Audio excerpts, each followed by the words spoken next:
کہ جی ہمیں تو نہیں دے رہے وہ چلے، لیکن کسی آئین میں کہیں کسی قانون میں کہیں نہیں لکھا ہوا کہ وہ کسی اور کو یہ دے سکتے ہیں۔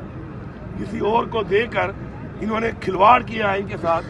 اور جس طریقے سے بار بار اس آئین کو توڑا جا رہا ہے اس چیف الیکشن کمشنر کی طرف سے۔ میں ریپیٹ کر رہا ہوں، پہلے ہم نے 2 حکومتیں توڑی، پختونخوا کی اور پنجاب کی، آئین کو توڑا، 90 دن میں الیکشن نہیں کرایا، یہی شخص تھا۔ اس کے بعد جو الیکشن میں اس نے حرکتیں کی، ہمارے کاغذات جو مسترد ہوئے اور عدالتوں سے وہ پھر دوبارہ بحال ہوئے، بہت سے لوگوں کے نہیں ہوئے، وہ بھی سب کے سامنے ہے۔ پھر الیکشن کے اندر بارہا بتایا گیا ویڈیو کے ذریعے، ہر چیز کے ذریعے، کہ کاغذات چھینے جا رہے ہیں، اغوا کیا جا رہا ہے پروفیسر سکندر کو۔ اس کے بعد ہمیں کیمپین کے لیے نہیں چھوڑا جا رہا، کان پہ جوں تک نہیں رینگی ان کے، پرواہ ہی نہیں تھی ان کو، لگے رہے اپنے کام پہ، اور آخر میں پھر بھی عوام کا مینڈیٹ چوری کر کے اب ریزرو سیٹ کو بھی اس طریقے سے پھر آئین کو وائلیٹ کر کے ایک وائلیشن کی لمبی ایک فہرست ہے جو کہ پوری قوم جانتی ہے۔ میں یہ سمجھتا ہوں کہ شاید اس ملک میں جو آرٹیکل 6 ہے، جس کا مطلب یہ ہے کہ جو آئین توڑے گا آرٹیکل 6 کے مطابق سزا ہوگی، یہ لوگ بھول چکے ہیں آرٹیکل 6 کو۔ اپنا قانون بنایا ہوا ہے، اپنا ایک آئین بنایا ہوا ہے، اس آئین کے ساتھ جو کھلواڑ کر لو، ہمارا یہ فرض ہے بحیثیت پاکستانی کہ ہم نے اپنے آئین کا تحفظ کرنا ہے۔ ہم وہ کریں گے انشاءاللہ۔ اپنا حق مانگتے ہیں، اپنا حق مانگنے کے لیے ہم تمام اداروں سے، عدلیہ سے، سب سے ریکویسٹ کرتے ہیں کہ فری اینڈ فیئر طریقے سے ٹریبیونل میں ہمیں اپنا حق دیا جائے فارم 45 کے مطابق۔ اگر یہ نہیں کیا جائے گا تو اس الیکشن کو میرے خیال میں یہ تو کہ پاکستان میں قبول کر رہے ہیں، اور نہیں انٹرنیشنلی تمام اداروں نے کہہ دیا ہے انٹرنیشنلی کہ یہ الیکشن ٹھیک نہیں ہوگا۔ تو ایسی حکومت کی کیا کریڈیبلٹی ہوگی؟ انہوں نے وفاق میں بنا لی، پنجاب میں بنا لی، بلوچستان میں بنا لی، سندھ میں بنا لی، اور میں بھی چیلنج کرتا ہوں یہاں پر کہ میرے پورے 13 حلقے میرے بالکل فارم 45 کے مطابق ایک واضح لیڈ، بہت زیادہ لیڈ کے ساتھ جیتے ہوئے ہیں، باوجود اس کے کہ میں دعویٰ کر رہا ہوں انہوں نے ہر حلقے میں ایم پی اے پہ کم از کم 10,000 ووٹ اور ایم این اے پہ کم از کم 25,000 ووٹ جعلی پول انہوں نے کروائے ہیں، انہوں نے کاپیاں دی ہیں، اسٹیمپ شدہ انہوں نے لوگوں کو ووٹ دیے ہیں،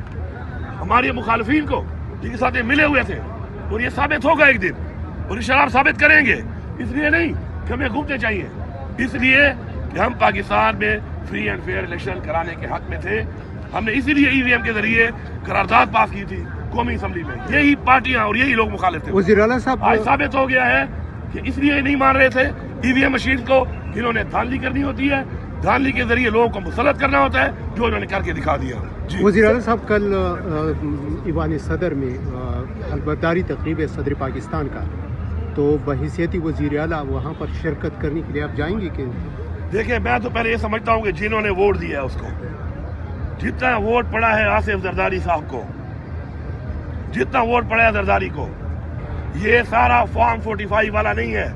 یہ وہ دھاندلی والا فارم 47 اور 49 کا ووٹ ہے۔ تو میں تو صدر مانتا ہی نہیں اس طرح اس کو، تو میں ہر مداری میں جا کے کیا مطلب آئین کی خلاف ورزی کروں؟ یہ تو آئین کی خلاف ورزی ہے کہ مجھے میرا ضمیر جانتا ہے، میرا دل جانتا ہے، میں جانتا ہوں کہ عوام کے مینڈیٹ سے یہ جو نمائندے جنہوں نے ان کو ووٹ دیا ہے وہ عوام کے مینڈیٹ سے ہی نہیں آئے۔ اب جب کرسی پہ بیٹھ جائے گا پھر تو ظاہری بات ہے ہم اپنا حق بھی مانگتے رہیں گے، اور ہمیں اس کو صدر ماننا پڑے گا، بحیثیت پاکستانی شہری ہمیں ماننا پڑے گا، کیونکہ وہ کرسی پہ جب بیٹھ جائے گا وہ حلف لینے کے بعد تو پھر ہمیں ماننا پڑے گا۔ لیکن یہ زیادتی ہے، یہ زیادہ ہے، یہ نواز شریف، زرداری، یہ پی ڈی ایم والے سارے ایک چیز ہے،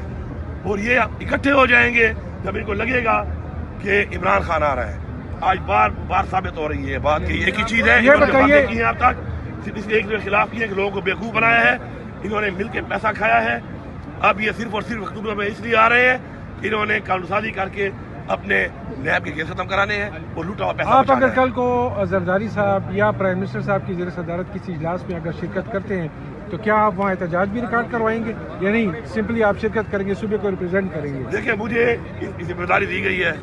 میرا ایک صوبہ ہے، میرے صوبے کی عوام ہے، میرے حقوق ہے، اس کے لیے ظاہری بات ہے مجھے جانا پڑے گا، بیٹھنا پڑے گا، بات کرنی پڑے گی، اور میرا حق مجھے مانگنا پڑے گا اس صوبے کو چلانے کے لیے، صوبے کے لوگوں کے مسائل حل کرنے کے لیے، صوبے کے حقوق کے لیے۔ ظاہری بات ہے میں ملوں گا بھی، میں بیٹھوں گا بھی، لیکن میں ایک بار پھر ریپیٹ کر رہا ہوں یہ بات کہ مینڈیٹ چوری کرنے والے لوگوں کو اس ملک پہ مسلط نہ کیا جائے. یہ ظلم پاکستان کی عوام کے ساتھ نہ کریں, یہ ظلم پاکستان کے ساتھ نہ کیا جائے. اس کو روکا جائے. یا تو فری اینڈ فیئر ٹرائل کریں, یہ ایگزیکٹ جو ریزلٹ ہے اس کو ٹھیک کریں, یا پھر دوبارہ الیکشن کرائیں اور فری اینڈ فیئر الیکشن کروائیں, تاکہ جو عوام کا مینڈیٹ ہے اس کے مطابق حکومت بنے, تاکہ وہ کریڈیبل ہو پاکستان میں بھی اور دنیا میں بھی. علی امین صاحب یہ بتائیں کہ کل آپ نے اعلان کیا تھا کہ صحت انصاف کارڈ یہ کم از کم سے شروع ہوگا, تو کیا صوبے کے پاس اتنے وسائل ہے, اتنے پیسے ہیں؟ یہاں ہمیں تو کہاں جا رہے ہیں کہ خزانہ بالکل خالی ہے, کچھ بھی نہیں, تو کہاں سے آپ یہ لے کر آئیں گے؟ اور یہ جو دوسرے آپ نے لنگر خانوں کا بھی کہا تھا, انشاءاللہ جو چیز ہم کریں گے انشاءاللہ اپنے وسائل کو دے کے کریں گے انشاءاللہ, اور ہماری نیت صاف ہے. ہم لوگوں کو انشاءاللہ فری علاج بھی دیں گے. ہم دوبارہ جتنے بھی ہمارے انیشیٹوز ہیں جو فلاح کے ہیں, جو ہمارے روزگار کے حوالے سے آگے ہیں, انشاءاللہ وہ بھی چلائیں گے. اور ہم اپنا جو حق ہے جو ہمیں نہیں دیا جا رہا انشاءاللہ وہ ہم لیں گے, اور وہ اگر ہمیں مل جائے تو پھر ہمارا خزانہ خالی نہیں ہے. ہمارے خزانے میں بہت کچھ ہے, لیکن ہمارے خزانے میں ہمیں وہ چیز اور حق نہیں دیا جا رہا, جس کی وجہ سے ہمارا خزانہ خالی ہے. تو ہم نے ووٹ اس لیے نہیں لیا کہ ہم کرسی میں بیٹھ کے عیاشیاں کریں, ہم نے اس لیے لیا ہے کہ ہم نے وہ خزانے کا وہ حق اس خزانے میں ڈالنا ہے, اور انشاءاللہ ٹرانسپیرنٹ طریقے سے وہ اپنی عوام پہ لگانا ہے. جب ہم لگائیں گے تو پھر خزانے میں ہر چیز بھی بہت ہوگی, مسائل بھی حل ہوں گے. آخری سوال ہے سر, 2018 میں جب کرانتی کے خلاف تحریک انصاف نے احتجاج کیا تو اس صوبے سے کافی اچھی ٹھیک ٹھاک تعداد میں اس احتجاج میں شرکت ہوتی تھی. کیا اس بار بھی جو آپ لوگ کر رہے ہیں تو کیا اسی طریقے سے احتجاج میں شرکت کریں گے؟ اور اس کے ساتھ اگر کوئی اس کے ساتھ علی امین اس صاحب حوالے سے اس کے ساتھ ایسا 33 قومی اسمبلی کی سیٹیں 90 صوبائی اسمبلی کی سیٹیں اس صوبے میں بھی ہے, اور اس صوبے میں یہ احتجاج آپ یہ نہیں سمجھتے ہیں کہ ہمارا بہت مینڈیٹ زیادہ چوری ہوا ہے, ہماری زیادہ سیٹ تھی کھلوائیں. آپ دیکھیں اس کو, پہلی بات تو یہ ہے کہ دیکھیں ہم نظریے کی پالیٹکس کرتے ہیں,